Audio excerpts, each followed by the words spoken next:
Olá pessoal, aqui é o professor William e hoje nós vamos dar continuidade ao nosso curso sobre a história da filosofia ocidental, a história da filosofia no Ocidente. Terminamos de falar sobre a escola pitagórica e hoje vamos iniciar um outro tema, uma outra temática aí bem interessante e bem importante para a história da filosofia. Vamos começar a falar da escola eleática. Então, aqui nós estamos trabalhando o capítulo 4, Escola Eleática. E a aula de hoje, a nossa 16ª aula, que vai tratar justamente das características do eleatismo. O que significa essa palavra aí, eleática, eleatismo? Essa palavra, na verdade, deriva da cidade chamada Eleia. Se eu não me engano, hoje faz parte da Itália, não é? Mas os principais autores aí dessa escola, da escola eleática, como, por exemplo, Parmênides de Eleia, não é? Eram dessa cidade, e por isso que ficou conhecido como escola eleática. Da mesma forma que nós tínhamos lá a escola jônica, porque eram dos filósofos que estavam na Jônia. Temos a escola eleática, que são os pensadores que estão ali em Eleia. Hoje nós vamos ver, então, as características do eleatismo, e agora nós entramos, assim, num ponto muito importante, um ponto, assim, crucial para a história da filosofia. Nós já trabalhamos o pensamento de um autor chamado Heráclito. O Heráclito, como nós vimos nas nossas aulas anteriores, ele acreditava que a essência do mundo era a mudança, a essência do mundo é devir, ou seja, é movimento.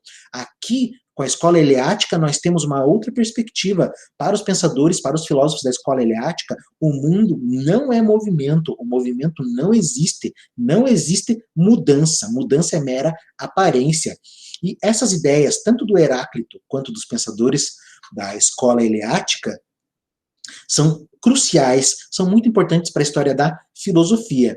E essas ideias, né, por mais que sejam opostas, por exemplo, Heráclito defende a mudança, enquanto os pensadores da escola de Eleia afirmam que não existe mudança, essas ideias elas vão ser conciliadas mais para frente com o pensamento de Platão e Aristóteles. Mas nós vamos ver isso na sequência. Hoje, então, vamos tratar das características gerais do eleatismo. Então, a primeira coisa aqui que eu já falei para vocês, negam o devir. O que é devir? Devir é mudança, devir é movimento.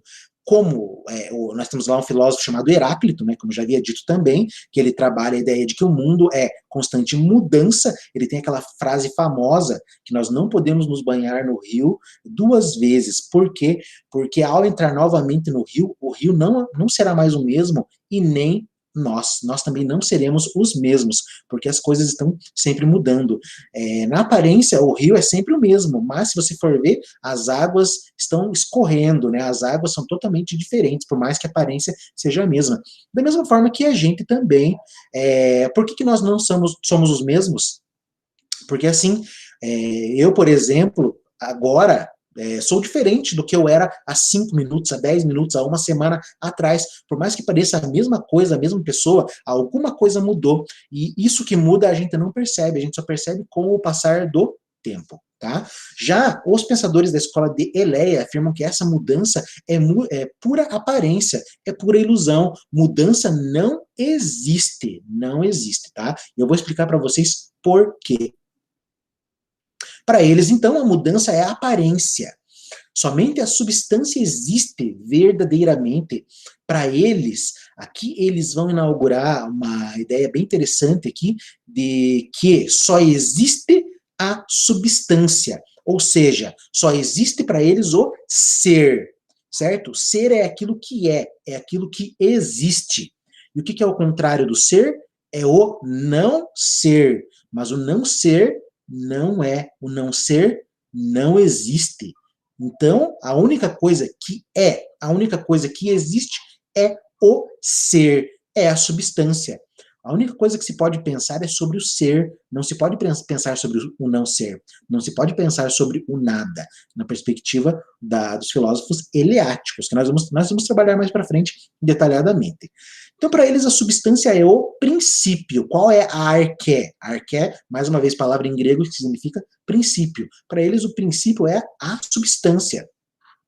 E isso é novo na história da filosofia. Por quê? Porque nós vimos que todos os autores anteriores trabalhavam ou que a origem do mundo é um elemento, como, por exemplo, o Tales, a origem é a água, Heráclito, a origem é o fogo, Anaxímenes, a origem é o ar, ou também com os pitagóricos, que nós vimos que a origem para eles é o número. Aqui não, na escola eleática, a origem do mundo é o que? É a substância.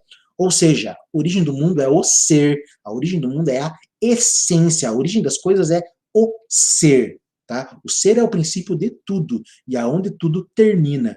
Na verdade, não existe nada fora do ser. Tá? E a gente vai ver isso com mais detalhes ali quando a gente for trabalhar os autores da escola eleática, principalmente o Parmênides.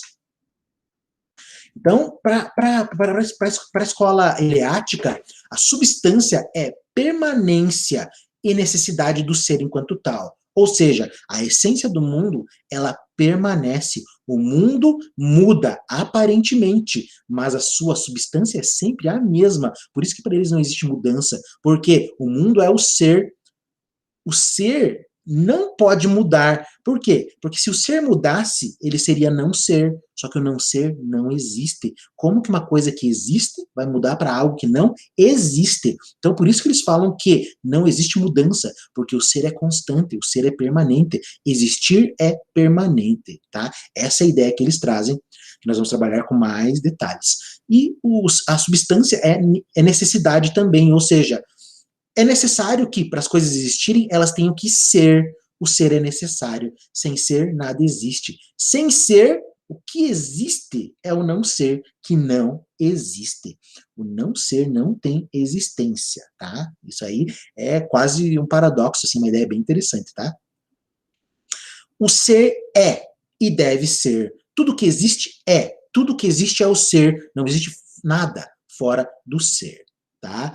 O ser é uma unidade, né? O ser é sua unidade e imutabilidade. Não existe mudança. Se o ser mudasse, ele seria o não ser. Se ele fosse não ser, ele não existiria.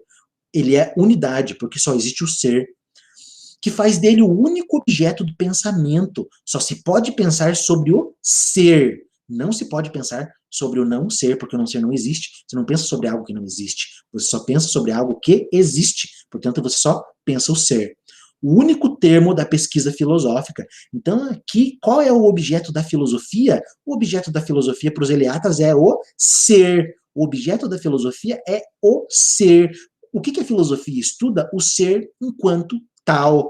E isso é fundamental para a história da filosofia. Por quê? Porque nós saímos da cosmologia. Cosmologia é tentativa de explicar a origem do mundo e do universo, e partimos para uma outra área, uma nova área da filosofia, que é ontologia. O que é a ontologia? A ontologia é o estudo do ser. Ontologia tem vários significados e vários sentidos, mas agora tratando aqui na questão do Parmênides, a ontologia é o estudo do ser. Então a filosofia, qual é o problema que ela tem que se questionar agora? É sobre o ser. E isso inaugura uma nova era, digamos assim, para a filosofia. Agora a gente sai daquela cosmologia, que é sempre uma tentativa de explicar a origem e a composição do cosmos, que é justamente uma área ali muito mais próxima da física, da biologia e da química, e passamos para uma ontologia. A ontologia, ela vai além das ciências particulares. A ontologia estuda todas as coisas, todos os objetos que existem, que são.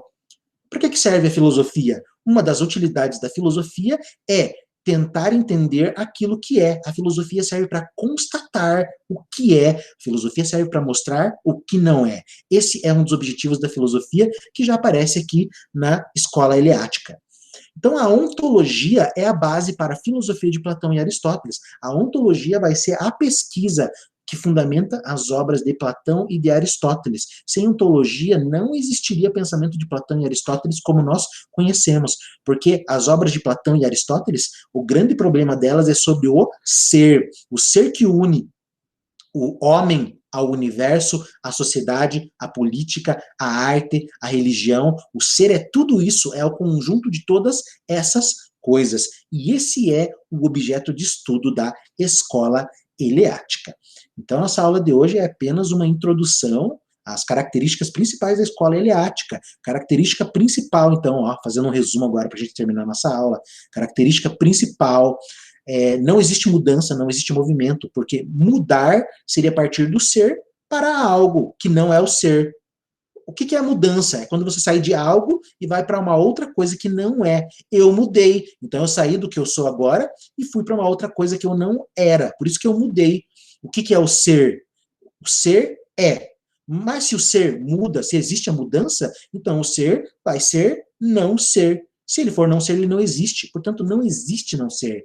O ser não muda, tá bom? Isso é bem complicado, bem difícil de entender, mas a gente vai trabalhar isso com mais detalhe nas próximas aulas. Nós vamos trabalhar ali o pensamento de Parmênides, Zenão, Melisso. Vamos começar falando ali do pensamento do Xenófanes também, que na verdade ele foi considerado o criador da escola eleática, mas hoje a gente sabe que não, foram algumas interpretações erradas ali sobre o pensamento dele, porque ele tem outras ideias ali, tá bom? Então a aula de hoje foi isso, apresentar as características da escola eleática. De maneira geral, os filósofos dessa escola afirmam que não existe mudança, o mundo é substância, e principalmente inauguram a perspectiva ontológica. Filosofia estuda o ser, a filosofia constata aquilo que é.